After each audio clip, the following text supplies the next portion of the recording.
Good seeing everybody. Appreciate you being here. Focus had a chance to look at everything and study it and talk to all the coaches and see a few of the players. And we have a short week, quick turnaround. We'll be back in tomorrow with the players, so we'll have to have our game plan ready tomorrow, at least getting started on it with the first and second down plan tomorrow when we practice. And be getting ready for Saturday night for a game that, you know, we will be all in to play our best football, our most complete game of the season. That'll be our goal, and come out with a win. What questions do you have?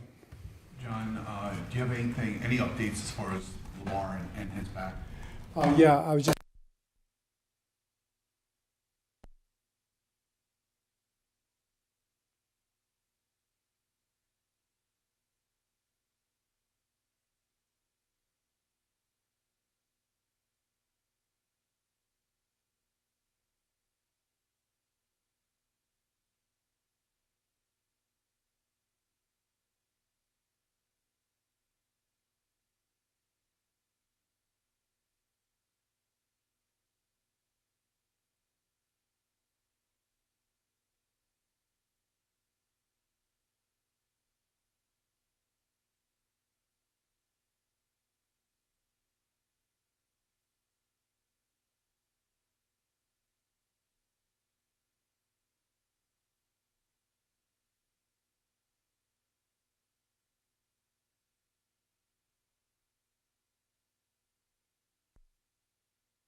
An act of God, no doubt. Thank you, Lord. There's a lot of talk about Derrick Henry's lack of usage in the fourth quarter in the last two possessions. There's a sense of a rotation. It was a rotation to have Keaton Mitchell at the time. Who decides the rotation? And if not you, why not say, no, this is Derrick Henry. We need to have him in the game right now. Yeah. Well, we have a rotation. The rotation is Derrick and Keaton are first and second down backs. And we came to that in the last few weeks and made sure that on all those plays, it was one of those two guys. That obvious pass was third down only for Rasheen, which I think he had 9 plays on. And then the rotation was 2-1 as far as starting the series off. And depending on how long the series goes, Derrick gets 3, 4, 5 runs, and then he's ready. He needs a break. So Keaton comes in, or vice versa. The last series was a conversation between Willie and Derrick, and they decided that Keaton was going to start the series off as part of the rotation, and that Derrick was going to come in that series. If I had looking back on it right now, to your point, I'd have grabbed it and I said, no, I'll put Derrick in the game. But that's not really the way it works in real time. It's the guys doing the rotation, the coach doing the rotation, and it's also the plays that are called. Certain plays are set up for Keaton, and that opening play was more of a Keaton play of the series. So I think that had a lot to do with him starting the series, and the idea would to bring Derrick in after a few plays. I would at least probably would have wanted him in after we got the first down. If I'd have grabbed it, if I'd have seen it. But I'm also looking at the play. The play that was set up on first down was a play-action pass initially. That's a sweep play that Keaton takes most of the time, so that's going to draw eyes and draw attention to the play, and I can see why you'd want to put Keaton out there in that play. So I think there's a lot of layers to it in game. Things are moving fast, and that's the way it goes. And you look back at it and you say, I think there's logic going the other way for sure. And you just put Derrick out there for whatever the play is, and we'd have all been happy with that as well. So that's how it went. Coach, in real time, were you aware that Derrick had not touched the ball after the second TD? And how much conversation do you have? Well, we're talking about 6 plays. So we're talking about 6 plays that went back-to-back in a series, and we're trying to get the first down. So, no, the conversation is not really geared toward, who's going in the game on a play, because plays are getting called fast. And players are running on the field fast based on the game plan, what the rotating coach decides to do, what the tag on the play is, and who's got that play. And there's reasons for all that are game plans. So I'm not defending all that. And heck no, you can pick plays or who goes in or when they go in. But it's not just as simple as, Derrick Henry didn't play the whole fourth quarter. It was those plays back to back. He was going to go in. That was part of the plan. And it was felt in making those decisions, guys running on off the field as plays are being called in the rotation, to go that direction. As I look back on it, I'm like, sure, I see the point. But I'm also not in the midst of saying, whoa, time out. you know, Keaton, come on, I want Derrick in the game in that moment. So that's a reality too. So just, I'm not trying to make excuses for it, but trying to put it in perspective. You know, that's how it works. I guess I'm asking though, is there communication or maybe even an intervention with Todd saying, hey, we need to get Derrick on the field or get him more involved? Well, yeah, I think I just answered that. In that fast, real time, as those plays were going and those plays were being called, and that player's going on the field, and he's on there for that reason, for that play, I'm thinking about the play. Is it going to work? Maybe what the next play is going to be, and what our fourth down idea is going to be if we're 1, 2, 3, 4, 5 yards out, or whatever it might be situationally. So there's a lot of things you're thinking about, and it's not necessarily always, oh man, I'm going to have to answer for Derrick not being on the field on this play later if it doesn't work. You know, that's not what you're thinking in real time. Just being honest. Just for clarification, I know you're saying it's a very speedy process. So in the case of, like you said, you guys did get the first down before ended up punting on that second to last drive. If you were to say we want Derrick to go in after this, Yeah, of course. I could definitely, absolutely. I've done that before. I put players in, I've taken players out, put defensive players in, put rushers on the field during the game, in real time during the game when I see that stuff, absolutely.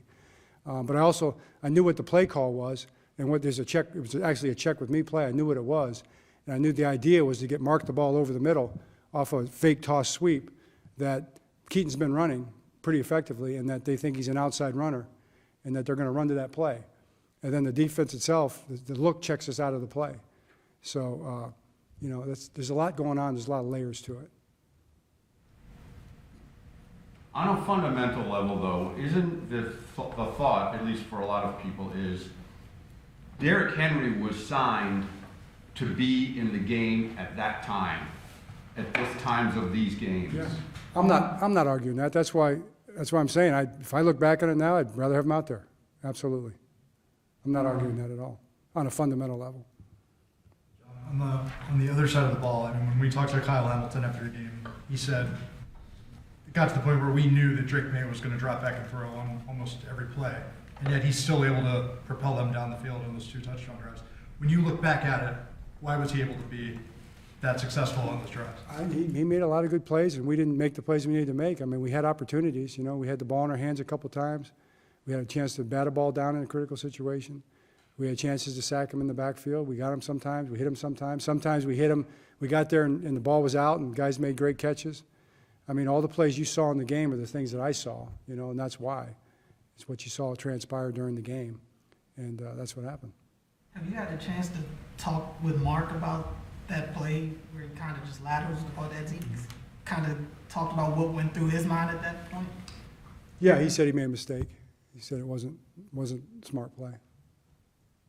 John, did you talk to Tyler Luke came up short on a kick that, I mean, that's not a kick we've seen him kick longer. Was that just not a struck ball, or what did he say about that kick? Yeah, he didn't like his technique on it. I watched it this morning with him, and his timing on his start was off, and it just messed up his footwork a little bit, and he ended up pushing it. Got under it a little bit and pushed it right, got a lot of rotation on it, and that's why he came up short. I'm certain he's capable of making that kick, but it wasn't a good approach to the ball. John, how serious is Voorhees with the foot injury, and how did you think Henry Jones played filling in? I don't know how serious. I don't think it's another day-to-day one. You know, we'll see how it goes. I thought Henry played okay. You know, I mean, there's going to be plays that he's going to want back from a pass protection standpoint, but he competed. He's tough. He looked like a young player, but he looked like a good, talented young player. So I was really happy about that. You know, but there's nuances involved there that he's going to want to keep improving on. But you improve on those things by playing. There's no question about that. And I believe he's got a great future.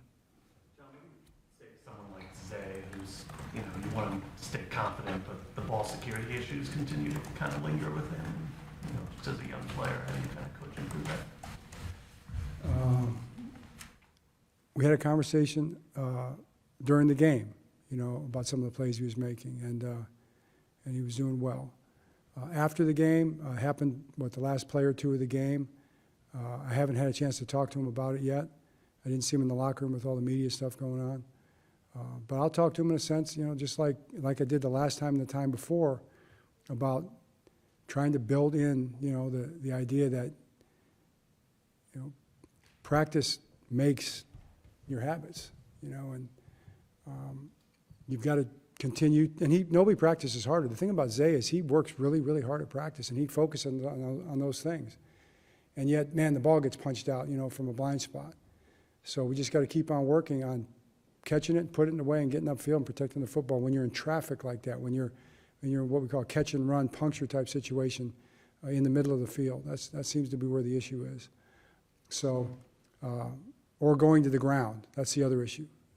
So try to keep working on those things like you would with anybody from a technique standpoint and also from an emphasis standpoint. But you don't want to you want to keep believing in a player like Zay. Like you got a talented player like Zay who is a playmaker in every sense of the word for you, who works really hard and cares a lot. As a coach, that's not a throwaway. That's something you want to embrace that player and that person because they deserve it, and that's your job as a coach, is to do everything you can to help him work through it and become better at that one area that he needs to continue to improve. And the good thing about Zay is he'll tell you, he understands. You know, he wants to improve on that. He doesn't want that to happen. We talked about this with Lamar. I mean, I know you never want to sort of step on the instincts of an excellent playmaker like that. But with Zay, do you ever think about telling him, you know, there are situations where you don't want to try to make the extra move, where you do just want to get upfield or get out of bounds or what have you? Absolutely, absolutely. You know, we talk about keep it simple. You know, the simple play is usually the best play. And then there's going to be plays where he's going to make an extra move and he's going to go make a bunch of yards, which he's done before. So you're talking about world-class athletes here. You know, they do amazing things. So it's not like there's a balance to it. It's just you have to respect the player, and then in that situation you have to trust his ability to make those decisions. And over time, you know, those things need to be worked out. You know, he needs to you know, prove you right in that sense. Before Lamar got injured, how old did you think he was playing in that first half? I thought he was playing well. You know, I thought Lamar was competing and doing a good job and fighting and made some really good throws. Yeah, I thought he was playing well. He kind of thought it might have been like he was already down. Did you think there was anything with that hit at all? Was it late or? It was close. It was close, but I don't assign any malicious intent to it by the player. John, on the 4th and 2, where Ardarius goes for the deflection, just look at the game film. You know Stephon Diggs is probably the best receiver. I know you guys have so much faith in Ardarius Washington, but did you like that matchup considering just the talent that you guys have in that secondary for him to be in the slot against Diggs? Well, that's the matchup that we had, you know. So that's the players on the field matching up. That's the way it works, the way the coverage is set up, and you know you can't organize it everything perfectly after the fact. But I'm confident in Ardarius. I think if he doesn't slip, I think he makes the play. You know, he's going to get both hands on the ball. He might catch it. He knew the route was coming. I mean, he was very prepared for it. He was ready for that out route in the slot, and you can just see his feet kind of got tangled up. It's probably a function of he hasn't been playing a lot, you know. So, if anything, but you know, he's the best guy to put out there in that situation that we had, and we love Ardarius. I mean, he's made a bunch of plays. Before the play, I'm thinking he's going to make this play, you know, and if he doesn't slip, he makes the play, and that's the frustrating part of it. I mean, for all of us, for Ardarius more than anybody, but for all of us, fans and coaches and players alike, is that sometimes your best plans don't work out the way you want them to, you know, and we're off the field right there, just like Nate. You know, Nate makes a great play, great coverage, great eyes, great technique, everything you coach, the ball's right there. You know, it pops out of there for some reason. If he can cradle that ball in there, the game's over. You know, those are 2 plays that end the game. So that's how close it is in terms of just playmaking that makes the difference in games like that. Why has it been so difficult to get Rashad Bateman involved? That's a really hard question to answer the way you put it. You know, the way the games go, where the ball goes, you can't control as a coach. You know, even the play caller can't control where the ball goes. I mean, we had some play action passes. We had one. I'm gonna think out my mind. We had a post route that came wide open, but he didn't have time. Didn't have time to get him the ball. You know, because of the way the pass protection went on that play, he was off his back foot and he couldn't get him there. You might remember that play. Maybe that's one of the plays you're referring to. So it's different things like that, you know, that happen in the course of the game. I'll say this about Rashad. I mean, I was really impressed with the way he played, you know, and I think he deserves the ball more. There's no doubt. He's running really good routes, and he's blocking really well, you know, which you appreciate. So We want the ball to go his way, and I appreciate the way you asked the question there, Jeff, in that sense, because, you know, it's challenging, but, we threw the ball how many times? 20 times, right? Ran the ball 33 times, threw the ball 20 times. We threw the ball in drop back 9 times. 11 of those times were run down passes that were play action passes or quick ball out passes, you know, for run type defenses. So you only have 9 true drop back passes out of 20 total passes. It's probably going to limit everybody's opportunity. We did get the ball to D-Hop, which we hadn't been able to do for a while. We got the ball to Zay 7 times for 7 catches. So that's where the ball went this game, you know. But also, I want, you know, Bate didn't play before. I mean, Bate wasn't playing for like 3 weeks with a high ankle. It's the first game he's been back, you know, in a month, 3 weeks. So the reason he didn't get the ball in the last 3 weeks, he wasn't out there. So he's definitely a guy. I mean, I appreciate the way he played. You know, I guess I look at it more like that. You know, we're going to try to get him the ball. The ball's going to go his way. But I watched the tape and I said, you know, Bate played really well, and I felt good about that part of it. Situation with Isaiah Likely, I don't think he's been targeted the last 2 games. Is that just circumstances?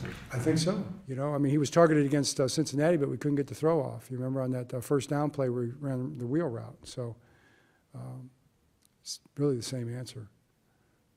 Recognizing, you know, there is still a possibility of a playoffs. You need help now. I get that. When teams don't make the playoffs, there's a focus on potential staff turnover.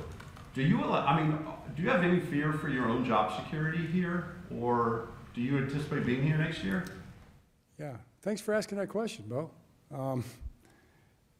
Well, first of all, yeah, no, that's good. It's a great question. I mean, it's a sport. It's just how it works, you know. And one thing I always have believed is that, first of all, coaching at any level is a day-to-day job, you know, and your job is to do the best job you can today. And to do everything you can to help your players and your coaches, if you're a head coach, be the best they can be every single day. And it's never been about keeping a job. And there's no such thing as like your job or my job. You know, we have responsibilities. We're given opportunities to steward those responsibilities, and you're given a job to do that until you're not, you know, and then you try to do the best. I try to do the job, not try to keep the job. Because there's no such thing as having a job, just doing a job. And so my focus is on always, and has been for the last 18 years here and the last 41 years in coaching, or is it 42? It's up there. It's been to try to do the best job I can today and fight as hard as I can so the guys can have the best chance to be successful today. And anything after today, I'm not thinking about because, you know, it's not given for us to think about. We don't have control over that except for the job we do today. And if we do a good enough job today, then the opportunity to do that job or a different job will be there tomorrow. And that's what you hope for. Along those lines, what has the dialogue been like with you and Steve recently? I mean, the last 3 home games you guys have lost, it's kind of uncharacteristic. What is his message? What is his tone in those discussions? Yeah, I mean, a lot of messages. Steve has been fantastic. You know, he's a great leader. He's supportive. He's also challenging. You know, Steve wants to win. You know, he wants to be successful. He's one of the. I've been around a lot of competitors, you know, in this job, or even in my family, you know, and there's no bigger competitor than Steve Bisciotti, and that's one of the many things I admire about him and appreciate of him. So he's been great. He's been challenging in every great kind of way, and I appreciate that. And he helps me to be better, and that's what I'm grateful for.